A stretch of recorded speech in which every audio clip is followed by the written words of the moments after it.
nouvelle vidéo. Voilà, moi je m'appelle Kenza Yacoubi, j'en connais pas mal d'entre vous qui ont grandi, des plus jeunes, donc voilà, j'ai une fille, je suis née à Molenbeek, je continue à vivre à Molenbeek et c'est vraiment un choix de ma part, parce que c'est une commune que j'adore, je m'y sens bien, bon, il y a des choses à changer, c'est la raison pour laquelle je m'engage aussi. Et c'est la raison pour laquelle j'ai aussi envie de faire de la politique. Si tout allait bien, la politique n'aurait plus de raison d'être. Donc on fait de la politique parce qu'on a envie et on espère pouvoir changer des choses. Donc voilà, c'est pour ça. Alors sinon, mon parcours, beaucoup le connaissent. J'ai fréquenté toutes les associations de Molenbeek depuis mon plus jeune âge. Il y a une vidéo sur YouTube, vous tapez Kenza Yacoubi qui vous explique un peu tout ça. Et je suis militante au Parti Socialiste depuis plus de 10 ans. Donc j'ai commencé tôt, j'avais une petite vingtaine quand j'ai commencé aussi à la section à Molenbeek, à commencer à aller aux réunions et à militer avec les socialistes. Avant, comme j'étais dans les associations, toutes les questions de racisme, d'intégration, etc., ça m'intéressait, je me posais beaucoup de questions. Donc ça c'est un peu mon parcours de terrain. Ensuite j'ai travaillé pour 2 ministres, Alain Hutchinson à la région et Laurette Onkenins au fédéral. Et puis j'ai un parcours un peu atypique parce que j'ai fini mes secondaires, j'ai travaillé, puis j'ai repris des études à 25 ans. Donc j'ai repris mes études à 25 ans pendant 6 ans. J'ai fait 3 ans d'assistante sociale et puis 3 ans à l'université, j'ai fait la criminologie. Donc j'ai un master en criminologie et un bachelor en assistante sociale. Et donc ensuite, ma passion m'a ramenée à Molenbeek et aujourd'hui je travaille avec Philippe Mourou, mais au Sénat. Je suis son attaché parlementaire au Sénat. Donc quotidiennement, je le côtoie et je suis au contact de la réalité des difficultés qu'il y a à Molenbeek. Ça c'est un peu mon CV, j'ai envie de dire. Maintenant dans mes combats, j'ai participé activement à l'écriture du programme de notre liste et je suis essentiellement chargée du groupe au niveau de la politique de la culture. Donc c'est intéressant pour moi une ASBL comme celle-ci parce que ça peut aussi permettre sur les questions de citoyenneté, parce que la culture c'est pas que l'art ou le théâtre, c'est aussi comment les gens peuvent s'intéresser à la vie dans leur quartier. Et donc la culture c'est aussi sujet d'émancipation, du vivre ensemble, etc. Donc moi j'ai beaucoup travaillé sur ça et j'ai vraiment envie de militer si je suis élue. Prioritairement en tout cas sur ces questions-là de démocratie participative, comment les gens, on peut amener, que ce soit de la maman, ma maman, je disais voilà que ma priorité ce sera de pouvoir impliquer que ce soit ma maman, la hajja de la première génération, aux plus jeunes dès l'enfance, aux questions du quartier, de la citoyenneté, qui comprennent un peu aussi le monde dans lequel on vit, parce que ça va être difficile les années qui vont venir avec la crise, le chômage, des choses qu'au niveau communal on ne sait pas régler. Et donc les gens vont être de plus en plus mal, vont être de plus en plus désœuvrés. Et je crois qu'il faut vraiment être encore plus présent sur le terrain pour leur expliquer tout ce qui se passe. Et pour aussi les aider à pouvoir utiliser tout ce qui existe pour que ça soit moins difficile pour eux. Parce qu'avec toutes les exclusions, il faut qu'on puisse les accompagner. Moi, ça c'est une de mes priorités. Maintenant, la liste dans laquelle je suis, tout ce qui est enseignement, logement, propreté, bien sûr que je m'inscris dans ce programme là aussi. Mais j'ai envie de dire que ce qui me tient à cœur, ça va être vraiment d'impliquer un maximum les gens au niveau de l'information et du travail, qu'ils puissent se dire qu'on peut être aussi acteur de notre vie.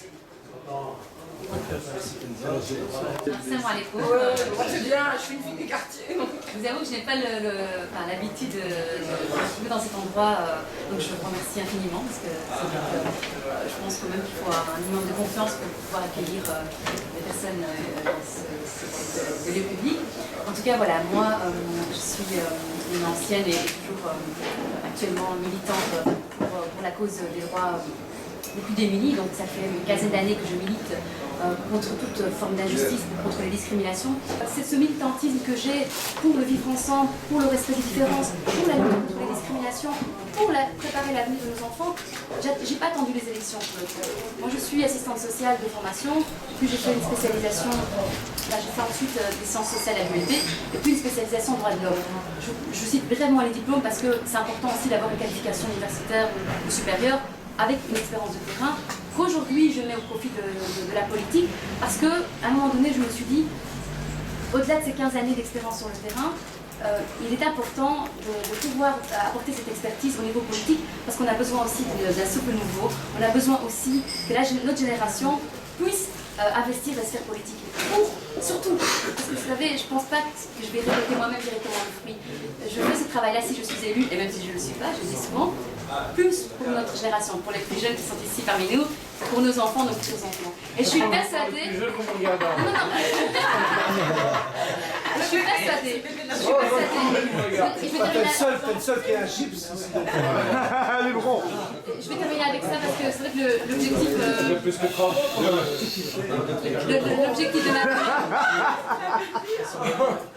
L'objectif de ma tenue, c'est surtout de vous écouter vous, donc je vais terminer parce que j'étais long. C'est que parmi ce que vient de dire Kenza, donc effectivement je me suis inscrite sur la liste bourgmestre en indépendante et je rejoins bien sûr le programme que je soutiens, mais c'est vrai que j'ai aussi des priorités que j'ai envie de défendre, notamment l'enseignement de qualité, le vivre ensemble dont je viens de vous parler, mais une troisième priorité qui me tient à cœur, c'est vraiment qu'on puisse mettre en place un conseil consultatif de la jeunesse et j'espère vraiment qu'il sera composé notamment de vous, parce que je suis persuadée vraiment qu'on arrivera à nos fins, c'est-à-dire à essayer de faire en sorte qu'on puisse améliorer notre quotidien à la vie de nos enfants, si nous aussi on porte ensemble ces projets-là. On n'a pas le choix aujourd'hui, compte tenu de la crise ambiante, d'investir aussi les conseils communaux par exemple, ou les lieux où la citoyenneté doit être présente. La citoyenneté c'est vous. Il faut savoir que les conseils communaux, les lieux publics, c'est ouvert à la population, que vous pouvez vous y rendre, que si vous n'êtes pas content de quelque chose qui se passe dans votre quartier, vous pouvez, soit sur base de pétitions ou de votre présence, faire en sorte que les choses changent. Je vous dis ça parce que c'est important. Peut-être que je suis trop ambitieuse et que c'est bien de l'être quand on fait de la politique. Je ne rêve pas, vous savez. Ça va, c'est pas utopique encore. On va venir et ils vont les écouter, ils vont changer les choses avec des pétitions. Je veux dire simplement. Ouais. C'était pas ambitieux.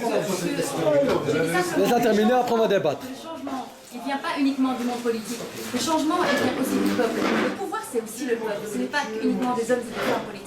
C'est aussi le peuple et ce ne sont pas des paroles en l'air. C'est maintenant qu'on se sent fort. Nous avons les élections. 2-3 mois avant l'élection, on se sent fort, mais après on est tout faible. Mais ensemble, on ne sera pas faible. Ensemble, vous et moi, on sera plus fort. Moi, toute seule de mon côté, je serai faible. Et vous, de votre côté, vous serez faible aussi. Mais je suis sûre qu'ensemble, si vous avez un projet qui vous tient à cœur, nous, en tout cas, si on est élu, on vous aidera à concrétiser. Et ce n'est pas un rêve, parce que d'autres ont réussi, on réussira aussi. Et si on n'est pas élu, on le fera quand même. En tout cas, moi, je m'y engage à le faire. Et je vous remercie pour votre... Voilà, c'est pas Ursula. Je sais que Ursula, c'est quelqu'un d'autre. Ben voilà. Moi, ça fait 5 ans que j'habite à Molenbeek, donc je n'ai pas le même parcours que vous. Moi, je viens d'évoluer, et puis je suis passée par Etterbeek, puis Anderlecht, et maintenant à Molenbeek. On se dégrade. Voilà, la situation s'est dégradée. Elle a fait un choix. Hein. Mais je vous avoue, quand je suis arrivée ici, je suis tombée littéralement amoureuse de cette commune. Bien sûr, il y a beaucoup de choses encore à faire, mais je vous avoue que moi j'aime bien être aussi dans des endroits comme ça, croiser les gens qui me ressemblent, qui vous ressemblent d'autres personnes, avec les gens qu'on peut construire des ponts, et qu'on peut construire une histoire commune. Et ça, je n'avais pas à Olven, excusez-moi. Donc voilà, ça c'est vraiment une richesse qu'on doit construire, qu'on doit partager, qu'on doit être aussi fier. Moi je me rappelle, pendant les grandes vacances, j'étais en France, j'ai dit à une personne que je venais de Molenbeek, la personne m'a pu parler. Donc voilà, moi j'ai envie d'être fière de ma commune, de les montrer et d'échanger cette image-là. Molenbeek, c'est pas toujours les émeutes, Molenbeek c'est aussi une richesse. Molenbeek c'est aussi la jeunesse. Et donc, comme Kenza l'a dit, on a participé. Moi, j'ai participé surtout à la rédaction du programme. J'ai participé au groupe de travail jeunesse, enseignement et la sécurité.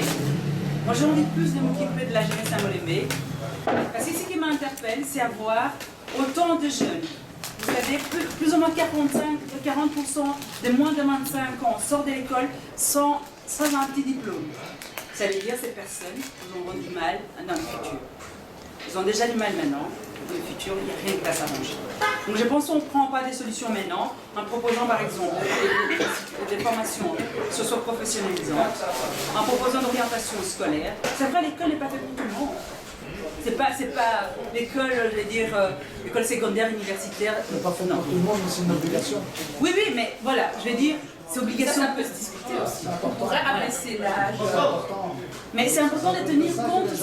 J'ai déjà baissé à 16 ans. Non, mais en formation internet.